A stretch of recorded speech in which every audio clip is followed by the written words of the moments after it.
Hello everyone, and welcome to Body Activation Explorations, Knee Flexion and Extension.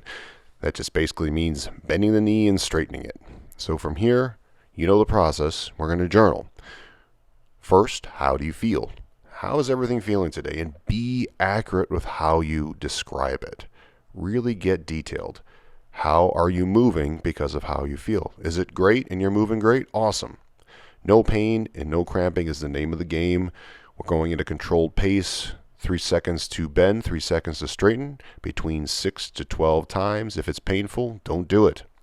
Find the position that is difficult to control with absolutely no pain, no stiffness, no cracking, no popping, nothing. So we're looking for being accurate with something that we can build an exercise with. So to begin this, you're going to need a chair and or a table, and what we're going to do is use that for stabilization. This isn't a balancing act, so just hold on to that chair or stool and start bending.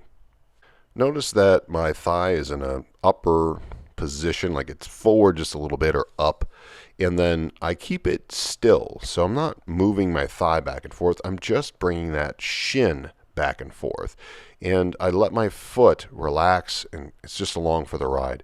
I'm going to do the same thing on both sides. If you want to switch hands with this, you can. I chose not to, but I did journal it down at the end. So if you need to journal while you do this, you just pause the video and make sure that you journal along with this rather than trying to memorize everything and go from there. Because again, we're going to build an exercise out of the side that's difficult to control, but that is pain-free. So if it's standing on your back or on your sides or on your stomach. Just make a note of it. So from the standing position, we are going to be in a seated position. This is one of the only ones that we're doing in a seated position. And I am forward on this chair or bed or table. I like the massage table for this one, but if you have a chair or a bar stool, that works well. So I sit forward on it, so I have enough space for my heel to come almost all the way back. And if this is one that is rather difficult because you've had any knee problems in the past, really go slow with this one. I'm going a little bit faster on the side that feels better. I did have a left knee problem, so as I go through this, I'm a little more confident with how my right leg or right knee bends and straightens. So just take your time to notice what muscles are helping you control the straightening and controlling the bending. And from here, we're going to go onto our back. And I have a tendency for this one to have my foot off the edge of a bed when I'm doing this at my house. And I have my right foot off the edge of the massage table. And I also tend to watch what I'm doing. So again, my left knee was one that I have difficulty controlling.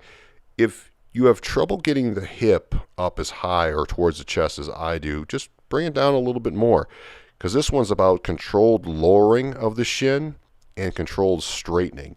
You may feel it in the back of the leg and the hamstring area, but if you can control it from the quads, the front or the thigh area, the front part of the thigh area, that is really the target of the squeezing and the lowering that I'm looking for. So if you get a chance to feel that quadricep do its job and the hip flexors really do their job, then you're onto the right track. But again, if it's difficult to control and it is pain-free, this is where we're going to build that exercise from later. I'm going to do the same thing from our side.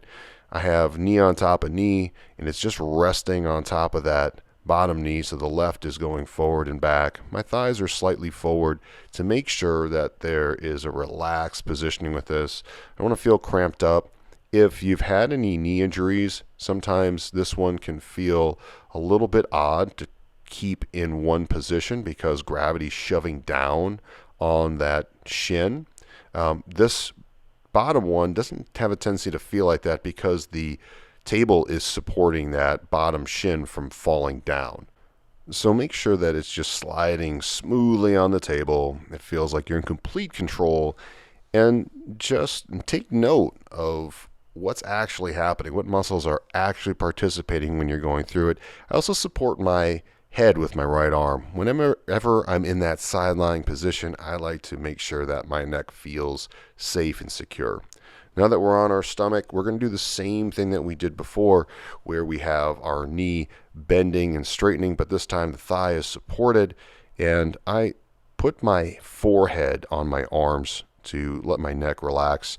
If you need to use a pillow or you need to use a towel for the forehead, that can help too to make this feel better. But you're just noticing how that knee is gliding and sliding, first on the left and now on the right. Do you feel the back of the thigh working as you're bending? And when you get past vertical, do you feel the quad working? Because that's going to shift. Things are going to work at different times. Sometimes you may even feel the calf working a little bit more, and notice if you need to use the foot. Like, does the foot go down or does the foot come up? And now we're going to go to our final position where we're on our side again. We're going to start with the bottom leg sliding in and out. And I have my top leg dangling. This does take a little bit of effort. If that is an uncomfortable position, we can do less bending of the bottom leg and prop that top leg up with a pillow at the heel. So we're sliding that bottom leg forward and back, making sure it feels smooth and that the leg is supported by the table.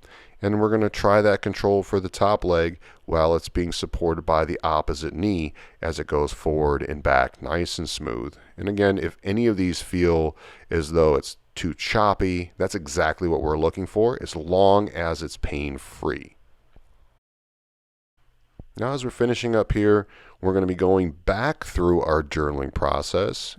Remember, journaling along the way becomes very, very helpful because it can put your thoughts into the order of, again, how do you feel, accurately describe it, compare that to the beginning, and how are you moving now compared to when you started. So now we can build our exercise from that position that was pain-free with the motion that was most difficult to control.